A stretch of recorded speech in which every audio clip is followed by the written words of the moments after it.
ত্রিপুরায় এখন নেশা সামগ্রী ব্যবসা প্রতিষ্ঠানিক রূপ নিয়েছে। ছোট বড় সমস্ত ব্যবসায়ী ভয়হীন ব্যবসা করে যাচ্ছে।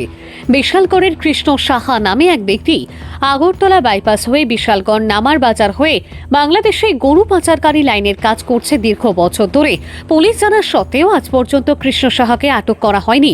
সেই কুখ্যাত ব্যবসায়িক থানাকে ম্যানেজ করে অবাধে ব্যবসা চালিয়ে যাচ্ছে। গত 27/3/2026 তারিখ রাতে আমতলী থানার police duty routine check up বাইপাসে নাকাতে বসে।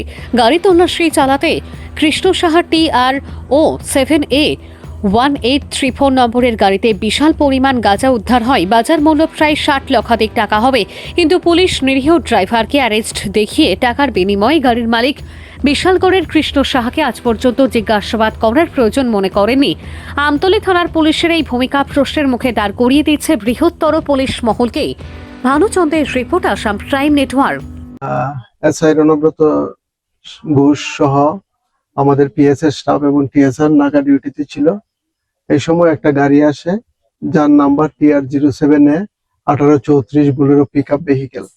এই গাড়িটাতে আমরা তল্লাশি চালিয়ে টোটাল 17 বান্ডেল 578 কেজি আমরা শুকনো গাঁজা উদ্ধার করি এবং ড্রাইভারকে আমরা অ্যারেস্ট করি। এই বিষয়ে আমরা একটা সুনির্দিষ্ট NDPS একটা মামলা আমরা নথিভুক্ত করব এবং আগামীকাল যে গাড়ির ড্রাইভার তাকে কোর্টে পুলিশ রিমান্ড চেয়ে প্রেরণ করবো।